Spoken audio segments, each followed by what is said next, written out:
مفتی صاحب کے official channel مفتی طارق مسعود speeches کو سبسکرائب کریں۔ میں یہ عرض کر رہا تھا، دیکھو میرے بھائی، اگر اللہ نے آپ میں کوئی اچھی بات رکھی ہے، کسی نیکی کی توفیق دی ہے، تو اس کا بھی استحضار کرنا چاہیے۔ استحضار کا مطلب اس کے بارے میں ہمیں سوچنا چاہیے، اس کی ہم قدر کریں، اس پہ اللہ کا شکر ادا کریں۔ یہ نہ دیکھیں سب روزے رکھنے تو ہم نے رکھ لیا تو کیا ہو گیا، بھائی سب کا نہیں پتا، ہم تو نالائق ہیں یار، سب تو بہت نیک ہیں، وہ تو رکھ سکتے ہیں، ہم جیسے نالائق کو اللہ نے توفیق۔ میرا جو اللہ سے معاملہ ہے، مجھے کیا پتا آپ کا کیا معاملہ ہے، میں تو اپنا معاملہ دیکھوں گا۔ تو ہمارے نبی اپنے آپ کو موٹیویٹ کیسے کرتے تھے؟ رہب الظما، پیاس چلی گئی، وابتلت العروق، رگیں تر ہو گئیں، وثبت الاجر انشاء اللہ، اور اللہ نے چاہا تو اجر ہمارے اعمال میں لکھ دیا گیا، اجر لکھ دیا گیا ہے۔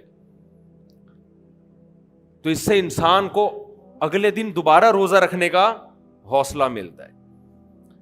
اور گناہ میں الٹا، تھوڑی دیر کی لذت، یہاں سے بات شروع ہوئی تھی کہ جوانی میں بھی یہ لذتیں اگر آپ نے کنٹرول نہیں کیا نا تو بڑھاپے میں یہ لذتیں بڑھیں گی، مگر گناہ کرنے کی طاقت کیا ہو جائے گی؟ ختم۔ تو حسرت، افسوس، ٹینشن والی زندگی۔ تو اس لیے جوانی میں اپنے آپ کو نیکی کا عادی بنا لو، اس سے بڑھاپا بڑا خاندانی گزرے گا، اللہ اللہ کی بڑھاپے میں توفیق ملے گی۔ جوانی میں تسبیح کی عادت ڈال لو، سمجھتے ہو؟ نہیں آ رہی سمجھ میں؟ جوانی میں کیا عادت ڈال لو؟ تسبیح کی۔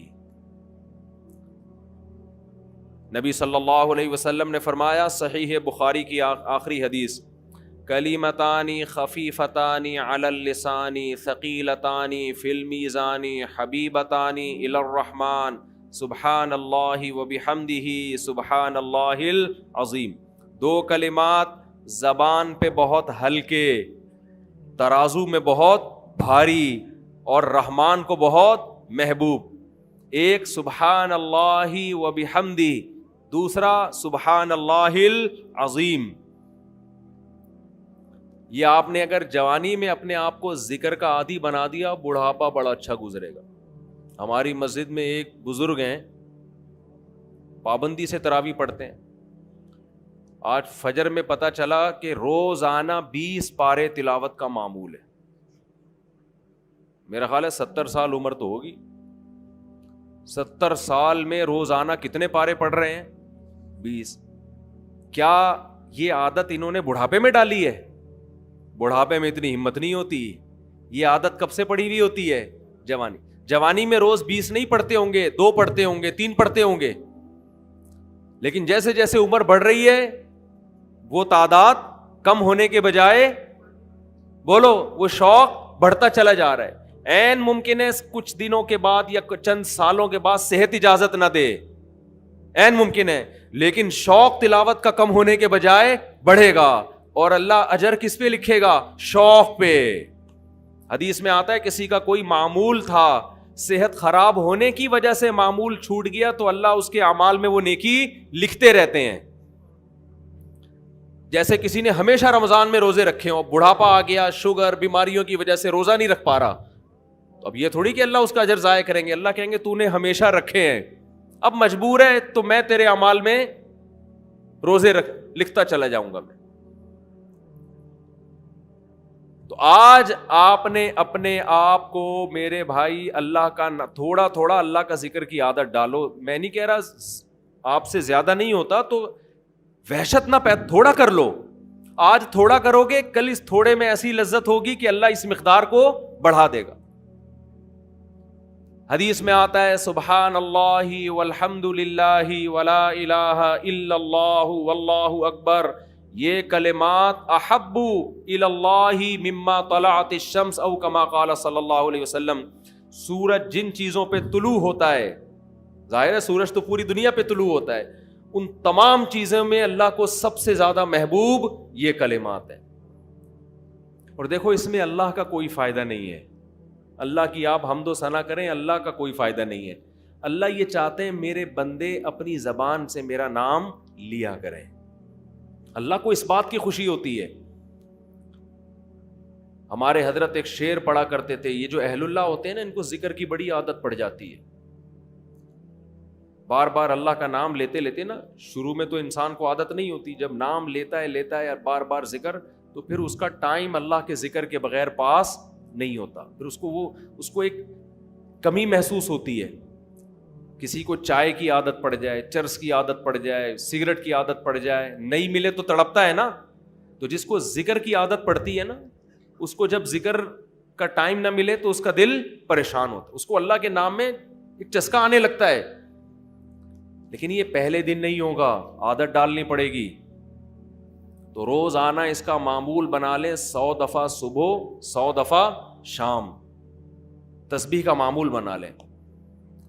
اس سے کیا ہوگا, ابھی شاید دل نہ لگے آپ کا, لیکن جیسے جیسے عمر بڑھے گی اللہ کے نام کا چسکا لگنا شروع ہو جائے. بڑھاپا بہت اچھا گزرے گا, اللہ کو یاد کر کے گزرے گا. کھوپڑی شریف میں بات آ رہی ہے کہ نہیں آ رہی؟ اور اگر ہر وقت دنیا کے تذکرے کرتے رہے نا, ہر وقت ویڈیو گیم لے کے بیٹھے ہوئے, پب جی کھیل رہے ہیں, سانپ والا تو سانپ والا ختم ہو گیا, اب آ رہا ہے سانپ والا. نوکیا میں آتا تھا, سانپ لمبا ہوتا جا رہا ہے, اس کو پتہ نہیں فضول ٹائم ویسٹ کر رہے ہو. ہم پریشان ہوتے ہیں یار, ہمارے پاس کاموں کو نمٹانے کا ٹائم نہیں ملتا. ہم تو چاہ رہے کاش یہ دن 24 گھنٹے کے بجائے 48 گھنٹے کا ہو جائے. اور لوگ کیا کر رہے ہیں کہ وہ باقاعدہ ارادہ کر کے ضائع کر رہے ہیں ٹائم. ہمارے تو کام نہیں نمٹتے. جب ہم رات کو سونے کے لیے لیٹتے ہیں تو کہتے ہیں یار آج کا دن بھی گزر گیا اور کام ویسے کے ویسے ہی. اور ادھر باقاعدہ ارادہ کر کے جو ہے نا ٹائم ضائع کیا جا رہا ہے کہ چلو ٹائم ویسٹ کرتے ہیں.